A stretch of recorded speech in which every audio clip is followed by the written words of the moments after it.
তাহলে এখানে প্রথম কোশ্চেনটা আছে, দেখো, ভারতীয় সঙ্গীতের উৎস নিম্নলিখিত কোন বেদ? তাই এখানে সঠিক উত্তর ওটাটি হয়ে যাবে সামবেদ। ঠিক আছে, ভারতীয় সঙ্গীতের যেটি উৎস সেটি হচ্ছে সামবেদ। চলো বিস্তারিত একটু দেখে নিই। এখানে সামবেদ মূলত গান ও সুরের সংকলন। যজ্ঞের সময় এই বেদের মন্ত্রগুলি সুর করে গাওয়া হতো। এই কারণে সামবেদকে ভারতীয় সঙ্গীতের আদি উৎস বা জনক বলা হয়। মনে থাকবে। তাহলে ভারতীয় সঙ্গীতের যে আদি উৎস সেটি হলো সামবেদ। পরের কোশ্চেনটা দেখে নি, চলো। হ্যাঁ, পুরাণের সংখ্যা কয়টি? এটা সবাই জানো তোমরা। পুরাণের সংখ্যা হচ্ছে 18টি। পুরাণের সংখ্যা হচ্ছে 18টি। চলো দেখে নি বিস্তারিত। সনাতন ধর্মে মানে মূলত যে 18টা পুরাণ আছে এর মধ্যে মৎস্য পুরাণকে প্রাচীনতম মনে করা হয়। ঠিক আছে, শুধু এইটুকু মনে রাখবে, 18টি পুরাণ আছে এবং মৎস্য পুরাণকে সবচেয়ে প্রাচীনতম পুরাণ হিসেবে ধরা হয়। পরের কোশ্চেনে চলে আসে। সভা সমিতি গণতান্ত্রিক প্রতিষ্ঠানটি ছিল ঋগ্বেদের আর্যদের, মানে ঋগ বৈদিক যুগের গণতান্ত্রিক প্রতিষ্ঠান ছিল ঋগ্বেদের আর্যদের। ঠিক আছে, অ্যাকচুয়ালি এটা ঋগ বৈদিক যুগের হবে। তাহলে ঋগ বৈদিক যুগে দুটি একটা প্রতিষ্ঠান ছিল, গণতান্ত্রিক প্রতিষ্ঠান ছিল সভা সমিতি। এর মধ্যে একটু ডিটেলে চলো দেখে নিই।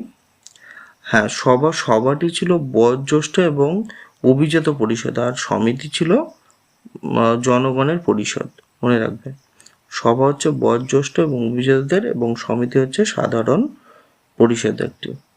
পরের কোশ্চেন দেখে নাও। ঋগ বৈদিক যুগে উল্লেখিত দেবতার মধ্যে কি আবির্ভূত হয়নি? তাহলে নিম্নলিখিত যে অপশনগুলি আছে এর মধ্যে থেকে কেবলমাত্র শিব আবির্ভূত হয়নি। বাকি তাহলে কে ছিল? ইন্দ্র, মরু, তদিতি প্রত্যেকেই ঋগ বৈদিক যুগে ছিল। ঠিক আছে, ডিটেলটা তোমরা একটু দেখে নেবে। আমি পরেরটা চলে আসছি। হ্যাঁ, ঋগ্বেদে গায়ত্রী মন্ত্র কার উদ্দেশ্যে রচিত হয়েছিল? খুব ইম্পর্টেন্ট প্রশ্ন। এটির সঠিক উত্তর সাবিত্রী। সাবিত্রীর উদ্দেশ্যে রচিত হয়েছে। ঠিক আছে, দেখে নাও। পরেরটা চলে আসছি।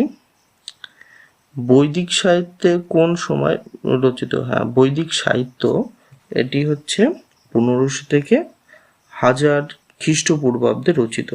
অ্যাকচুয়ালি এই সময়কালের মধ্যে ঋগ্বেদ রচিত হয়েছিল। যে বেদের আমরা ভাগ জানি কটি? ঋক, সাম, যজু, অথর্ব। তার মধ্যে ঋগ্বেদের রচনাকালটাকে ধরা হয় 1500 খ্রিস্টপূর্বাব্দ থেকে 1000 খ্রিস্টপূর্বাব্দের মধ্যে, আর এই সময়টাকে বলা হয় ঋগ বৈদিক যুগ। ঠিক আছে, চলো পরের কোশ্চেনটা দেখে নিই। আর্য শব্দের অর্থ হলো, এখানে যে অপশনগুলি আছে এর মধ্যে সঠিক উত্তর হলো জাতি বিশেষ। অ্যাকচুয়ালি আর্য শব্দের অর্থ হলো সৎ বংশজাত। ঠিক আছে, এখানে দেখে নাও।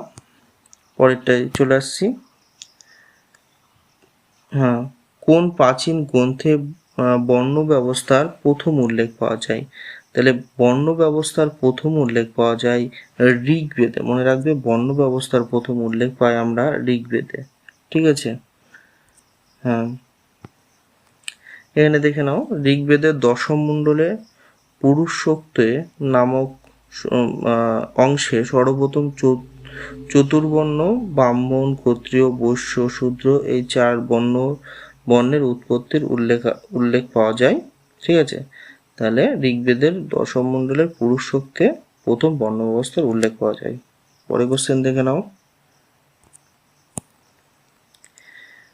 ভারতের কোথায় আর্যরা স্থায়ী বসতি স্থাপন করে? ঠিক আছে, এটা সঠিক উত্তর হলো পাঞ্জাব।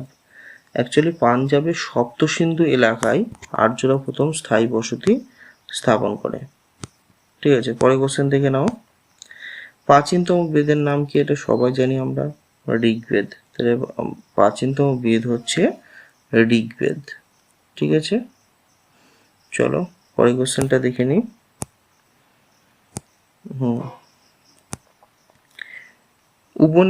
উপনিষদের সংকলিত হয়েছিল মোটামুটি সময়কাল কত?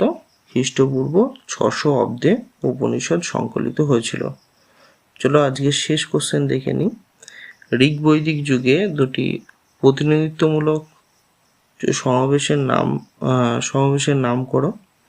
এখানের অপশনগুলোর মধ্যে থেকে সঠিক উত্তর হলো সভা এবং সমিতি। তোমাদের আগেই বলা হয়েছে দুটি একটি গণতান্ত্রিক প্রতিষ্ঠান হলো সভা এবং সমিতি। সভা ছিল বয়স্ক এবং বয়োজ্যেষ্ঠদের সংস্থা এবং সমিতি ছিল সাধারণ মানুষের। Thank you. আজকের ভিডিওতে এইটুকুই। পরের ভিডিও আরও অন্যান্য প্রশ্ন নিয়ে আলোচনা করা হবে।